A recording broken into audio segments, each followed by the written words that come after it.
Hello everyone, welcome to episode 4 of the Artifex podcast. We have the esteemed Ambi and Ros on today. Yes, they are from the Talkers and Doers theatre company, a theatre company they set up independently in the last 2 years in Bristol and have done some amazing things already, including going to Fringe twice.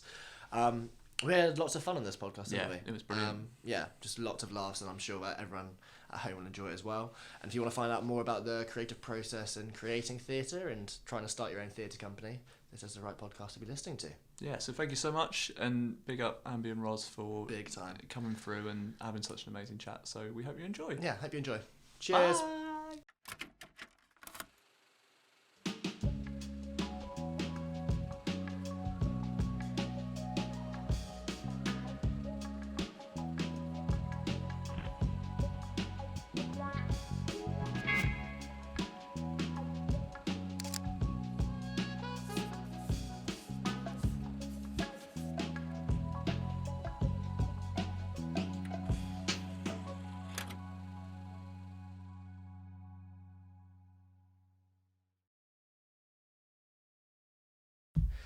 Hello everyone, welcome back to Artifex podcast, episode 4.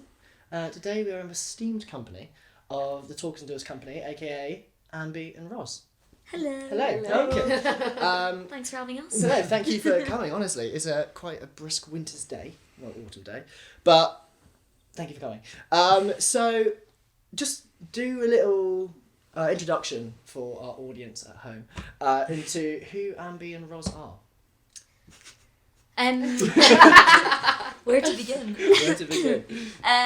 Well, I'm Ambi. I'm Rosalie. Yeah. Ros. And we are best friends. Yeah. And colleagues. Esteemed colleagues. And esteemed colleagues. And we basically went to school together and then ended up going to uni together and set up a company called Talkers and Doers. Big up. And we make lots of plays.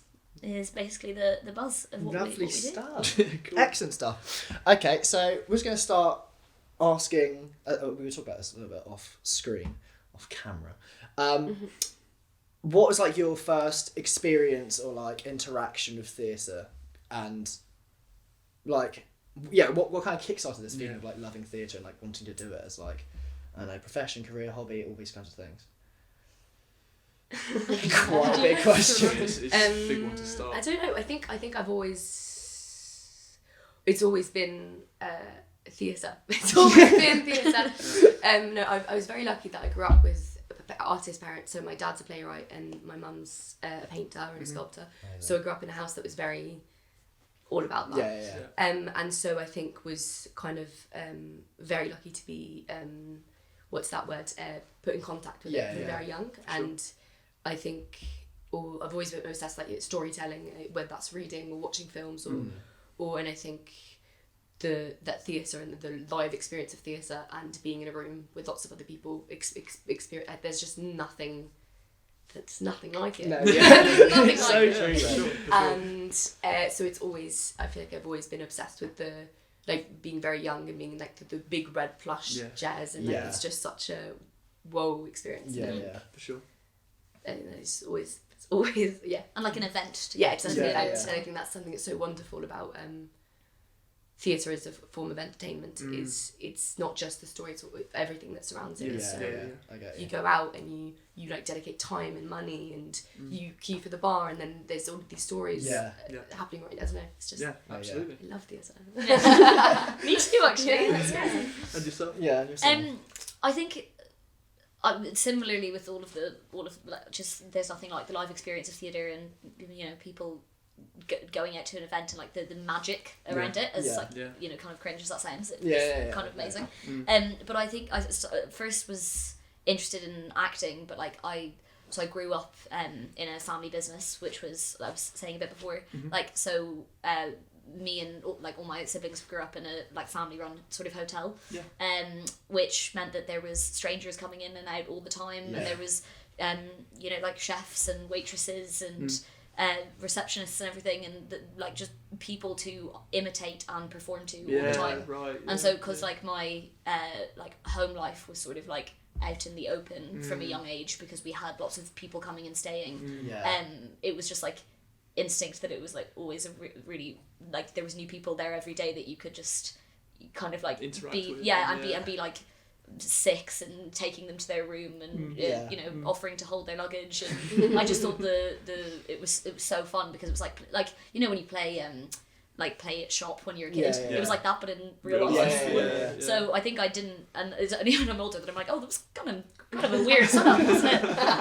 But at the time it was just like so fun to get to pretend to be all of these different characters and all these different roles and get to do that as a different performance for different people every day. And so then, you know, kind of fell in love with that idea, and then over time started to be more into the idea of like writing and directing and stuff. Excellent. And like for both of you guys, has that been like a constant where it's like always been, yes, this is it? Or have you ever had like any of those, like, obviously like what you're doing now is absolutely exceptional, but like on the journey to get here, was there so many points where you're like, oh, this is not it, like this isn't going to work, or like maybe I've fallen out of love with this kind of thing? Because I can imagine like from a very young age having that passion, like obviously like it's not all you ever known, but like it's also like kind of is. And like has that ever been like a kind of like any roadworks which have been like, oh, this might derail my whole feeling about it? Obviously no. That's fine. Sounds kind of crazy, but like obviously there's, you know, you have doubts throughout that it's like, how do we make a living from this? How do you get into this really difficult industry? How do you come up with a story that's interesting enough to tell in a unique enough way? All of those things. But I think that's like an inevitable, and it never felt like something that was derailing enough to stop me wanting to do it. For sure. The only one thing was when lockdown happened, and like, you know, obviously the whole world was fucked, and everyone was like, live performance is never gonna happen again, and like if you work in the live sector, then you should become a, what was it? Like a cybersecurity person. And I was like, fuck, what am I doing? And then I was like, I'm gonna go and do law. And considering I don't do my degree, off the record, I can't believe that was ever something that crossed my mind. But I think that was like just me having a heart attack in the middle of lockdown. That's that panic was not, stations. That was not. I think most people had an existential crisis. Exactly. Particularly the creative sphere. It was all sort of up in the air. Yeah, when you can't even go anywhere where you can't get to the stage or do anything like that. It's like, okay, prospects have completely been halved. But and also like law, if you like a lawyer, it's so performative. So I was like, it kind of makes sense. Kind of just sort of works. But you can make money, so that's kind of crazy. That's good. Like you haven't really wavered in it. Like I found like for me, like I'm very like have some days where I'm like, yeah, this is the only thing I want to do. Others I'm like, yeah, it's completely unrealistic. What the hell am I playing? We talked about that with Grace, didn't we? It's like that idea of, you know, you're so infatuated with what you want to do. I was very similar. I've always done photography since a very young age, and you know, as soon as it becomes real, and like, you know, particularly in my adult life, going like, oh Christ, I've actually got to make money out of this. That's when I was like, oh shit, what am I doing? So I really respect like that ability to be like, this is what we want to do, and that's how we want to do it. If that makes sense. It's pretty fucking balls to the wall. I lie. I mean, when did you guys start collaborating? The first week of uni? Is that when? Yes. Well, so we met when we were 16. Yeah. And that's like when the talking started. We talked a lot about doing many things, but nothing actually got done until the first week of uni, I'd say. Hence the name. We started writing our first play kind of earlier, like the year before, I think during lockdown. And then got to uni, and I think that was kind of the aim was kind of put the degrees to the side, get straight in, and let's put this play up and do it. And that's when the beginning of Talkers and Doers started. Or like our first collaboration as like directors. Which is really. Because I remember being in your proposal, because it was for 100 seconds, wasn't it? I remember like being there, I was like, damn, these guys literally just like got here like 2 weeks ago and already got the biggest plan for a play ever. And I was like, yo, okay, if this is a standard, I need to raise my game. But like the fact you could just like come in straight away and just be like, yeah, this is what we're about and what we're doing. It was just us being like nerds though, to be honest. Because like there was that, you know, crisis of being like, I should do law, and then Ros arrived at mine in Dublin like as things were easing up a little bit, and then she was like, I have a play idea, we must write a play, and I was like, okay, we must, and then that all happened. So then it was all of the researching, like, okay, if we're going to Bristol, what are the societies, how do we put a play on? So we came and we were like, we know who the president of Spotlight is. It was literally like fangirls. The biggest networking opportunity. Yeah. Like we thought we were arriving at like the Oscars pitching. Like that was the energy. That's the energy that we need to bring to this. It will go so much better.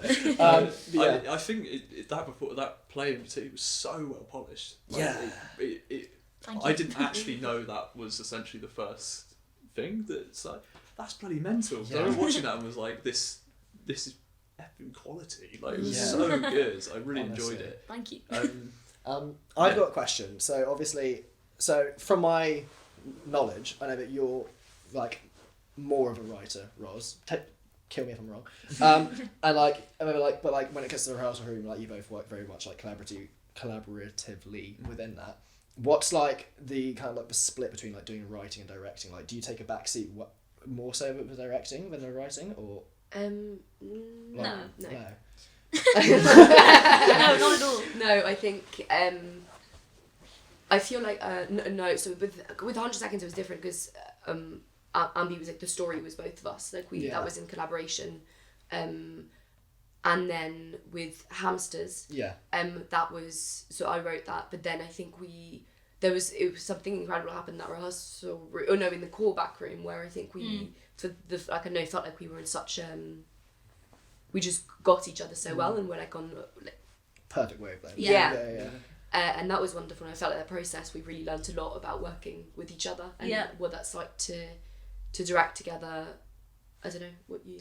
Yeah, I think, Jen, with everything we have done, Ros is definitely the prominent writer, because she's wonderful and writes plays at insane speed.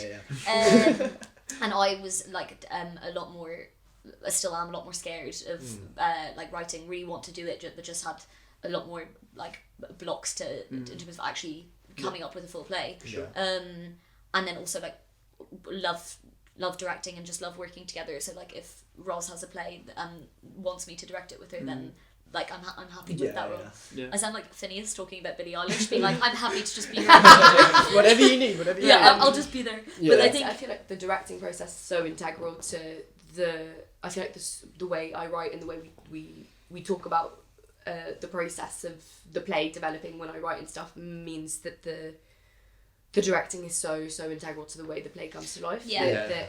You also tell that the story becomes yours in some ways. I think. I get you. And I think going forward, there's probably going to be plays that are by both of us, or one by me and one by her, and as time goes. But I feel like I don't know this. Like I'm just thinking this now, that I guess because the plays have been written by you, but then we direct things together and like are on such similar wavelength. It feels like that if that hadn't been the case, then maybe we wouldn't have sort of like developed the style or whatever that we have in the way we have, which is one of the things that makes it so great and is fun. And I think like great about what we do and why I love doing it is the approach to like text. Like the text isn't.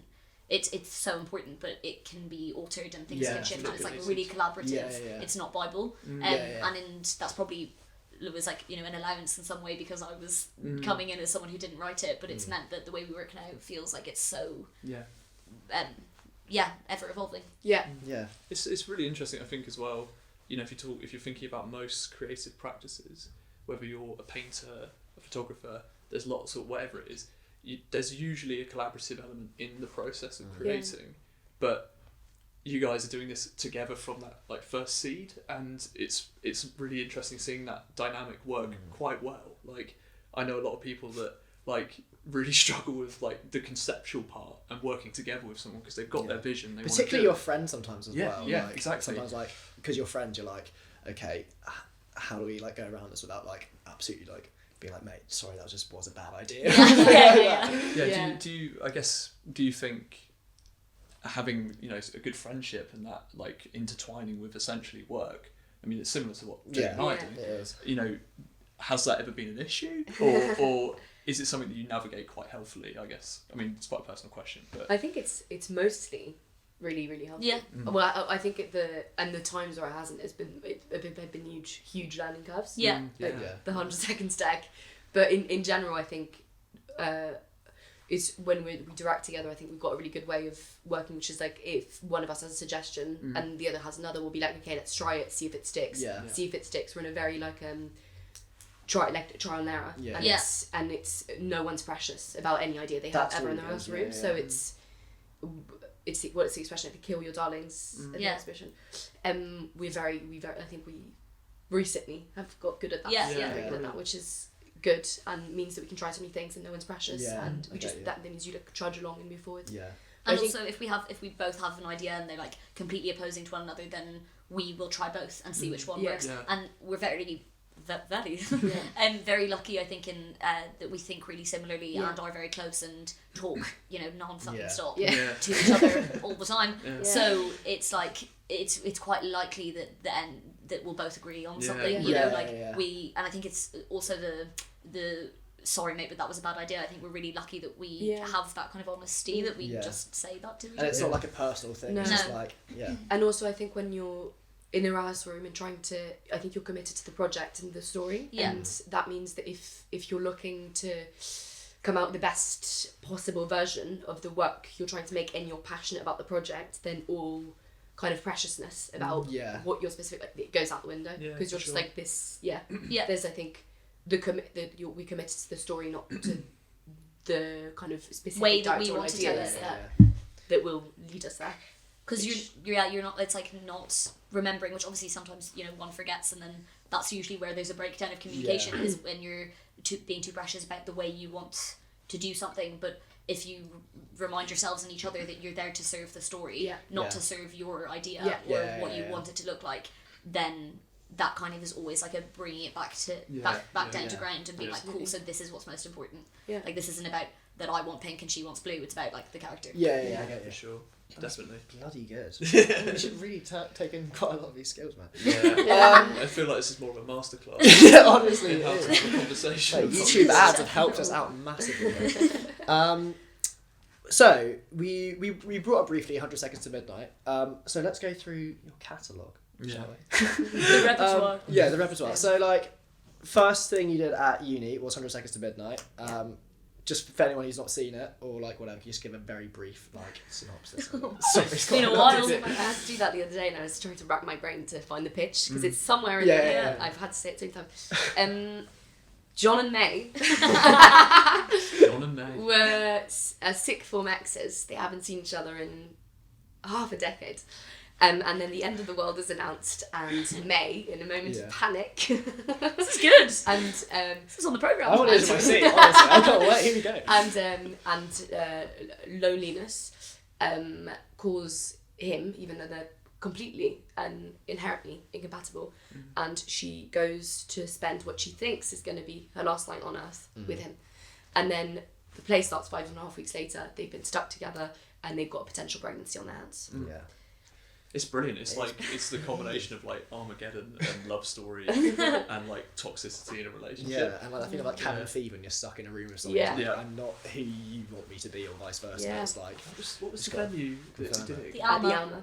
And it's a wonderful venue, but like it gets hot in there. So And I remember watching that, and I was like, this is just completely working. Like it's not only my the venue was perfect. The venue was absolutely perfect. It was so good. So that was the first one, 100 Seconds to Midnight. Amazing. We'll put links to the reviews and stuff in the comments, etc. Big up. And then, so your second piece, would that have been 1/10 Four Girls initially, or would it have been Hamsters as a full play? There was like bits and bobs at uni that we like did either together or individually. But then the next kind of big piece was and the original 1/10 Four Girls, which was brilliant. Which we did in New Writing Festival. But then that was and then sorry and then 100 Seconds the Fringe edition, and then Hamsters. Of course you did that for Fringe as well, didn't you? 2 years in a row. You guys are absolute weapons. Did you do Hamsters? No. Before? After. Okay. And then Hamsters, I think, is the big milestone, because that's when we did 100 Seconds of Fringe, we created a theatre company, we set it up with Elfie and Cecilia. and that's kind of what set us up. And then so Hamsters was our first independent production as a theatre company in Bristol. Yes. Which was huge. Yeah, it was For us. wasn't it? Yeah. And Hamsters is, do I need to do a short You can. synopsis? Just go for it. Might as well. I guess You want to. I guess it's for anyone who hasn't seen the Yes, play yes, in yes. context. Yeah. So Hamsters is a play about a little wide-eyed hamster Peanut that gets gifted to Francine. Hamster's called Peanut. The hamster- So it's a hamster peanut. It's not some weird kind of, Peanut that gets gifted to Francine and wreaks havoc. The hamster. The hamster. And wreaks havoc through the lives of 5 eccentrically endearing characters. And it's about friendship and life-changing and early womanhood. Vulnerability. Yeah. Okay, and then the final synopsis. Sorry, I'm going to make a Watch Mojo top 10. And your final one, which you took to Fringe this year. Yes. One Tent 4 Girls. Give us a little brief synopsis about this. And I'm going to come back and do a general thing about all. Okay. But it's just like, Where do I start? 4 girls stuck in Wales under torrential rain Yeah.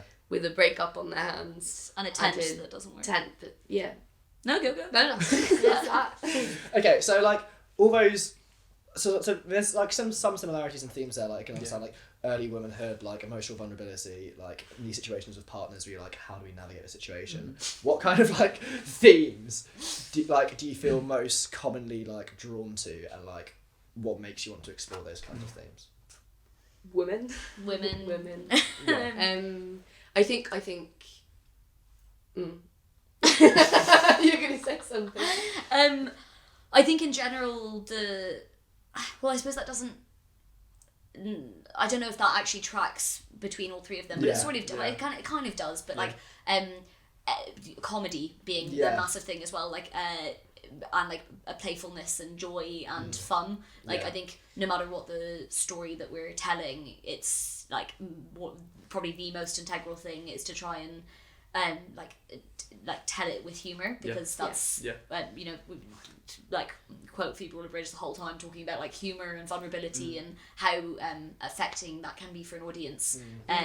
Like something that's somber from start to finish is way less likely to like actually like penetrate people emotionally than something that makes them vulnerable by making them open up and laugh, and then sort of like the big quote is like then punching them in the stomach with something that's slightly more hard hitting. Just pulling the rug out, and they're like suddenly they're so vulnerable and like feel every moment of it. So I feel like no matter what the story, the script, the characters, anything, that is the main through line in terms of what we really care about. Yeah, that's good. Yeah, I think that's definitely. Quick break.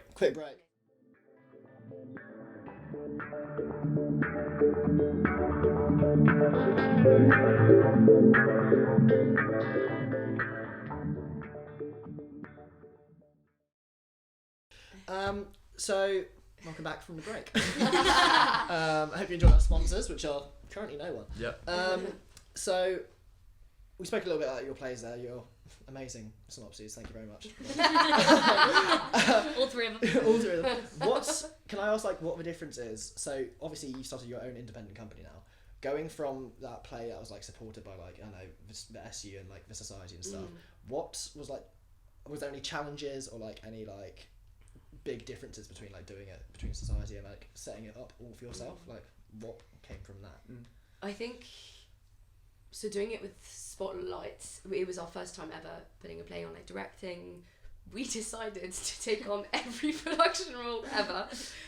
So Ambi produced and co-directed. I co-directed and also assisted produced, and then we had a couple of people from the prod team, but I had no idea how to manage prod teams. So it was our boat and the 2 actors, and we decided to run it, the 4 of us, and it was very intense.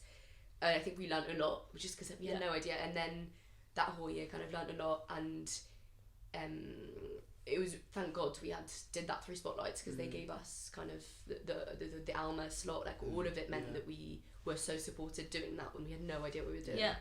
But then I think a year and a half later is when we did Hamsters. We'd had by that point worked on different projects. We had worked with Cecilia, who then became our producer, so we'd been on prod teams ourselves, so like had been understood what it was like to manage what a a prod team team it is. and to not just gatekeep every single whatever, and then doing it and then doing Hamsters, I think, independently in Bristol was a huge like learning curve, and also we felt ready. I think we felt very ready to do so then, and it was incredible because we assembled a team of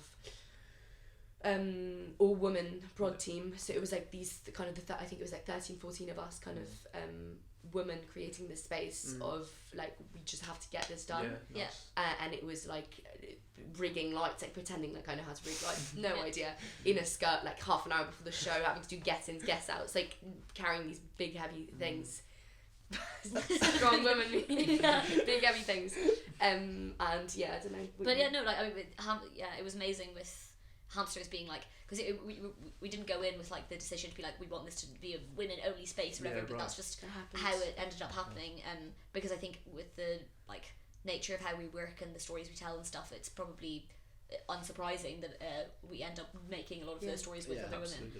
So like that was such a milestone doing Hamsters because of it being the first independent production, but also it was just like felt like everything aligned at the right time. Like we'd done all of these different smaller projects, bigger projects, been on other prod teams, realised how much we'd done wrong, and like how to actually what's the word, delegate tasks instead of being like, actually I'm gonna have a marketing director but I'm gonna do all the marketing.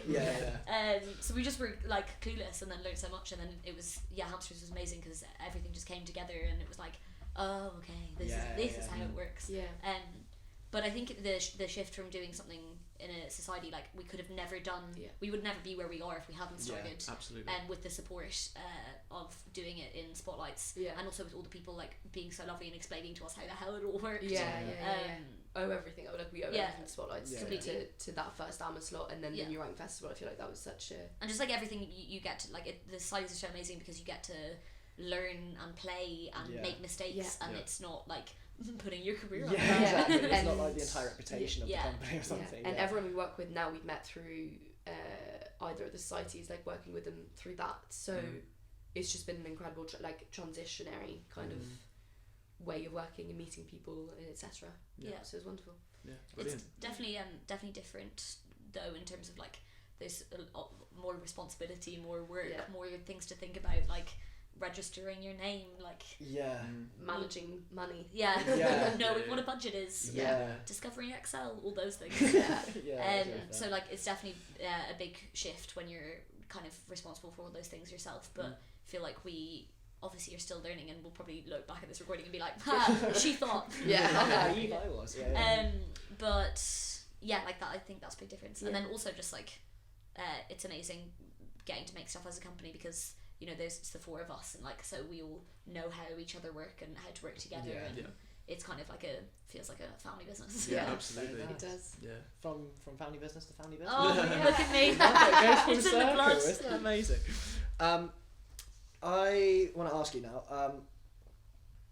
You spoke a lot about like how you want to add humour and you want to add fun and you want to make an enjoyable experience, but also like that humour when like juxtaposed with like the real sincere heartfelt moments is like just overwhelmingly more like effective for both the audience and the performers. What made you like come to this like kind of approach for like how you create your theatre and your plays and things? Big question. Sorry, big guys. question. No, it's Question time, wonderful. that's what it is.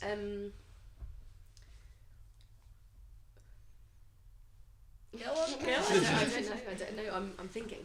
I think there's so many answers to that question. I think there's like one part being that it's probably just like slightly innate to us in terms of how to approach life. Like I think that's so much what our friendship is born out of, and what we like and what we watch and what we talk about, and the people we surround ourselves with, like the people we find funny, and I think we immediately like bonded over a love, like a shared common ground of like, we have this expression which is like loose cannons from the barrel. From the barrel, and just loving.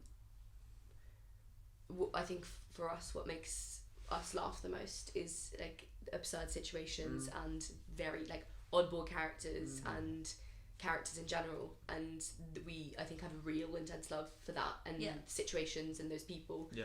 And that's something we've shared from the get-go in our friendship that I think we also both get from our families. Yeah. So that you get in mine, I get in yours. Like, very intrinsic to our friendship. Yeah.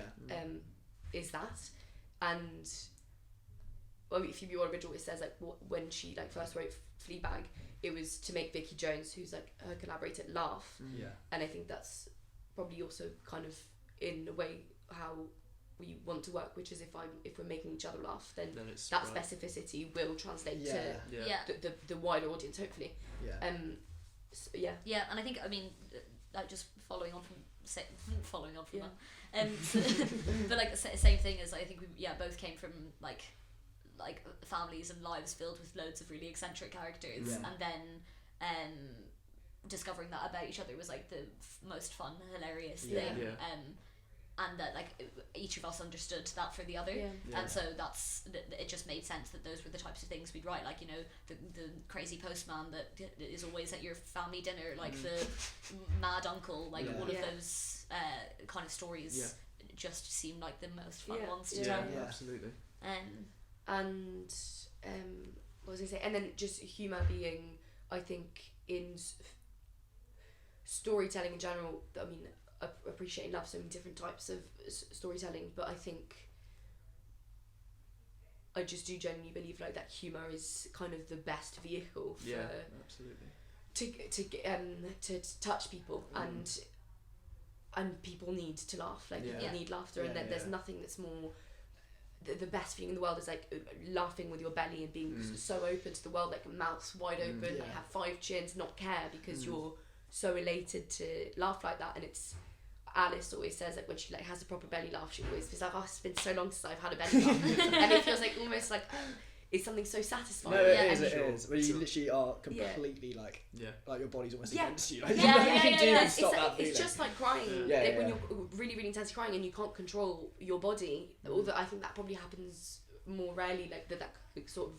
But there's a release, like when you're properly laughing, it's insane. You forget about everything else. You can't stop yourself. And God, I just think one thing we need a bit of that. Definitely. It's so obviously that there's lots of different conversations in like the theatre world right now about what we make and how we make it. For sure. And a lot of work that's like responding to the state that the world is in, and that's like so vital and so important. But I think especially like at the last Fringe, a lot of the shows I saw, like many of which were great, but also a lot of which it sort of like felt like, what's the difference between this piece of theatre and a TED talk or watching the news? Quite doom and gloom. And it's like there's nothing wrong with exploring, like as in everyone should explore whatever topic they want, and that's what, you know, the stage is for in so many ways.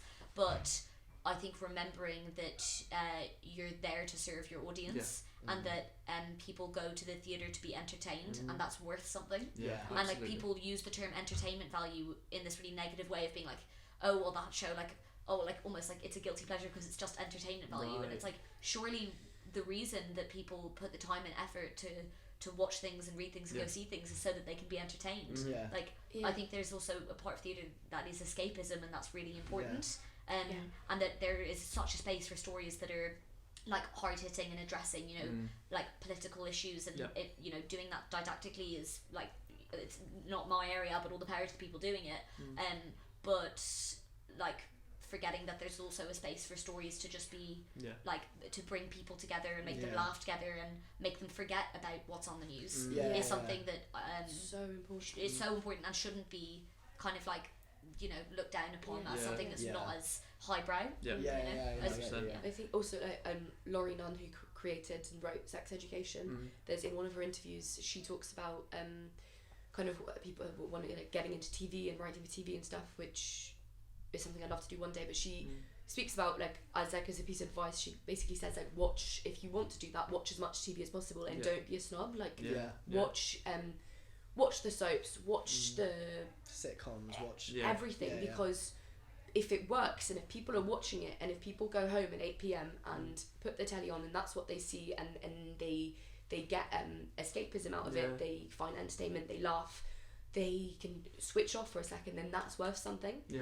And totally agree. I genuinely think that is something that's just so important in that. Yeah.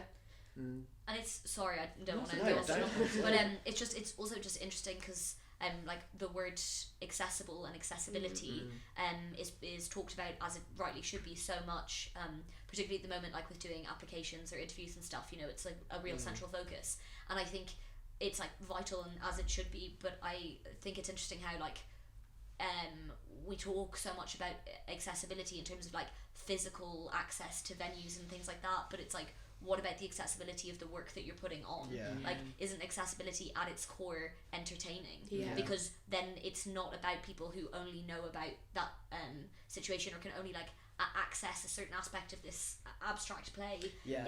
It's work that means that everyone can go and enjoy it together, no matter who you are, where you're Yeah. from. And like, isn't absolutely. at its core, isn't that what's so accessible? Yeah. Is making something that everyone can watch and feel related to. Yeah. Or, Telling stories that everyone can go to.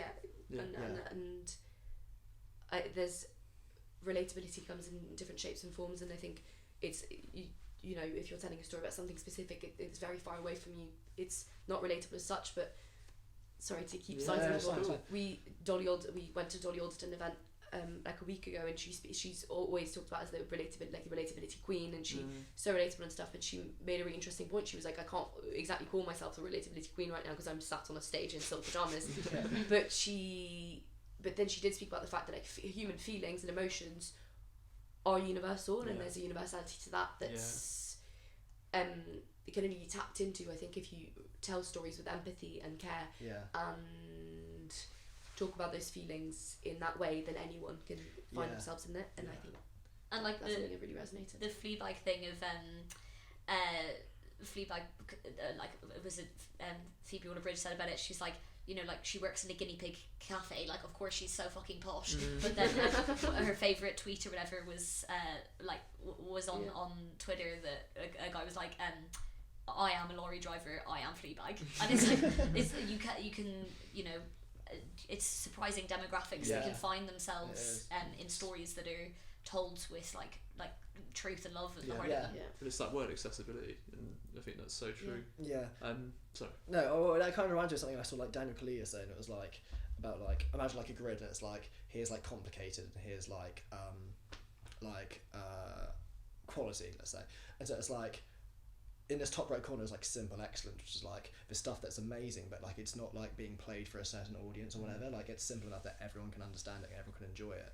And like, I'm not saying that's what you're doing, but like that thing you're doing with like that entertainment is like bring it back to like, you don't have to be read up on fucking like 4 chapters of something to then go watch a play. Like you can just go and enjoy it because like the feeling that it represents and the things you get from it are, like you say, that universal, like that universal feeling, and like the whole like so holding your belly laughing feeling, like that's it's all so like that. true. And anyone should be able to go to the theatre and watch a play and be able to understand it and be entertained and laugh and be moved and I think that's at the core of I was sorry, I was going to ask in terms of, so I guess this is sort of leading on from that, generally speaking anyway, but in terms of Bristol as a place, and I guess you've had experience taking your plays to different locations and seeing crowds or whatever it is, it's not necessarily a question about Bristol, but it's more like, you know, I found a lot of your plays touched on subjects that are very relevant to young people, and particularly I think in our age demographic, but they also sort of translate to sort of general life issues and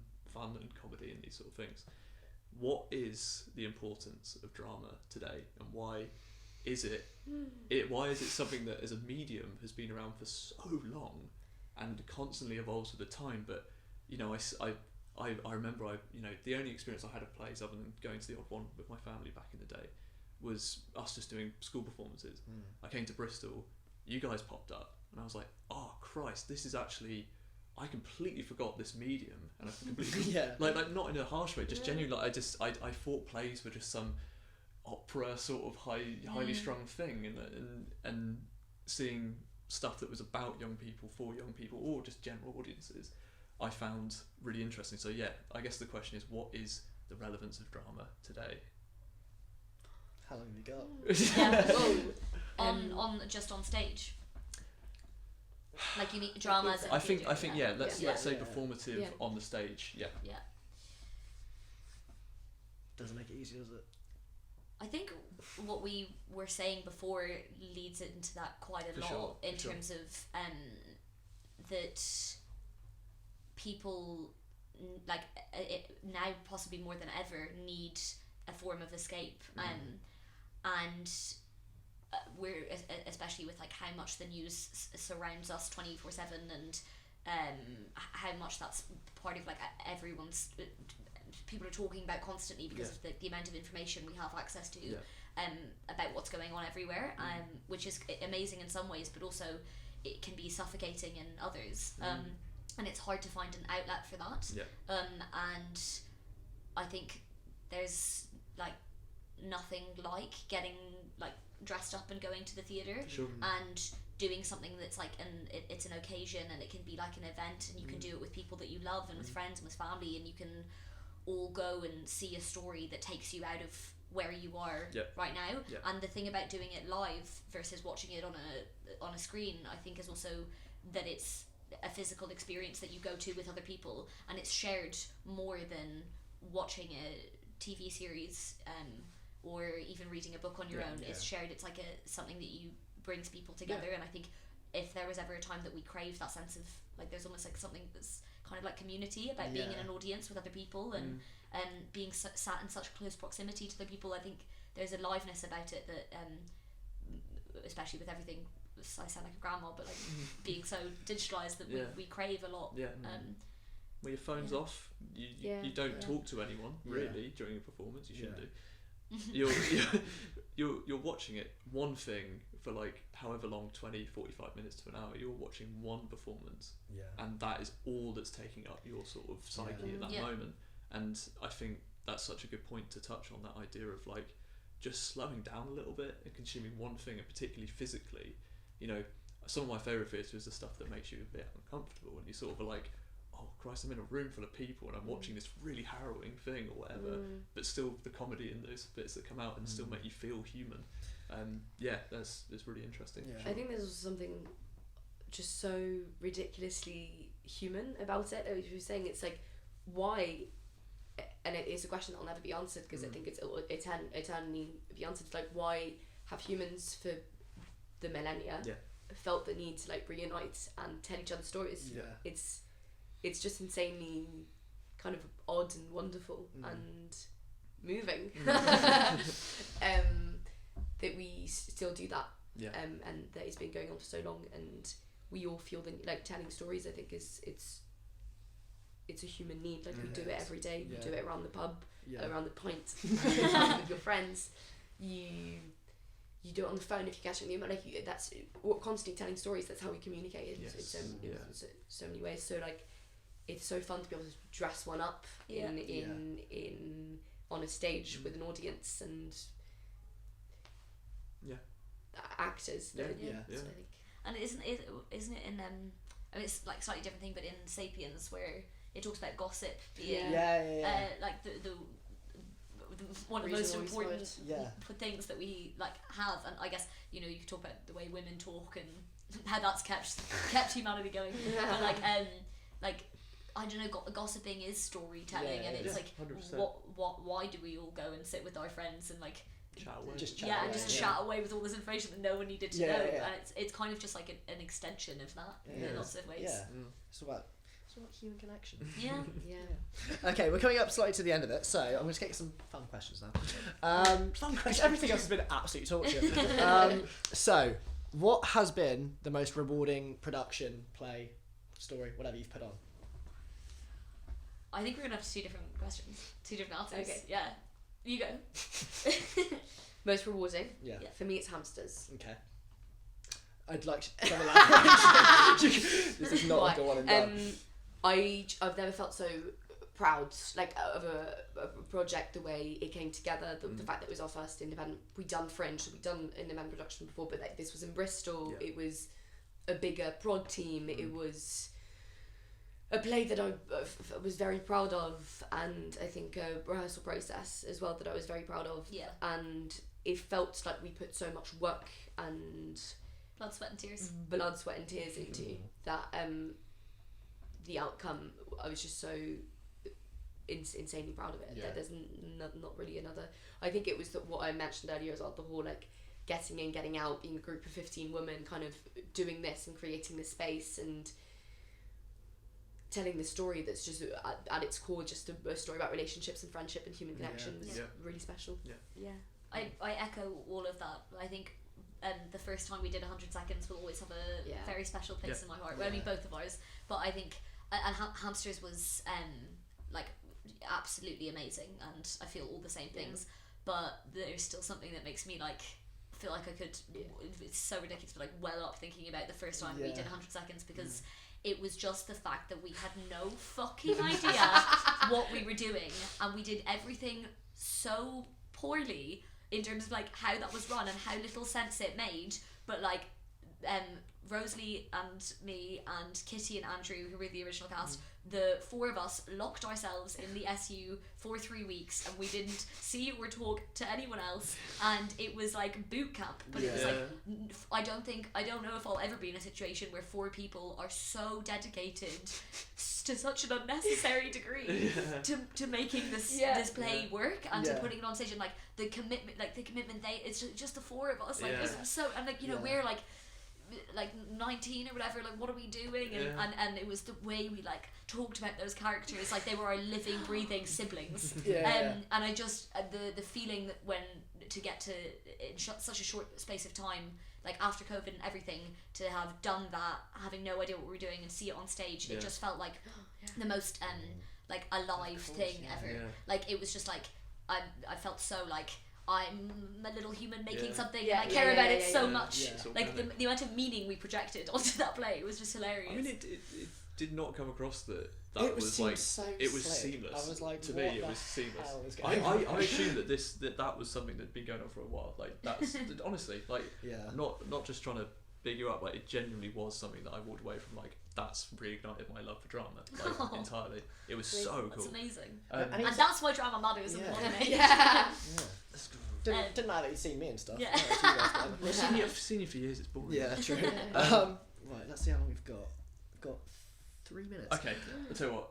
Scrap that. Okay. Any advice to anyone who is up and coming and wants to get into drama, whether it's acting, producing, directing, writing? Have you got anything to say for people that might need some bit of advice to hear to get into it? Find your people. Yep. Hang on to them, like your life depends on it. Collaborate. Boom! That was good. That was like buzzwords. That was amazing. I think oh wow, that popped off. That should have been the it just ended right. Cheers, guys. I think all of those things are so true, but if you're not in a position right now where you have access to be able to find your people, like they're not around you, you don't know where they are yet, then I think what you can do on your own is to like just watch and read as much as possible, and that doesn't have to be like intense plays or like Oscar-winning films. I mean, like there's kind of opportunities looking around every corner. Like follow all of those like free networking Instagrams and like Google stuff the whole time, because like you'd be amazed. Like you can find like, oh, they need people to do some like Zoom reading, or like there's a meet up here to talk about this, or there's £3 tickets to that. Like I think trying to find out as much as you can, because you learn so much from what other people have already learned. Yeah, amazing advice. Okay, guys. Thank you so much. Absolutely.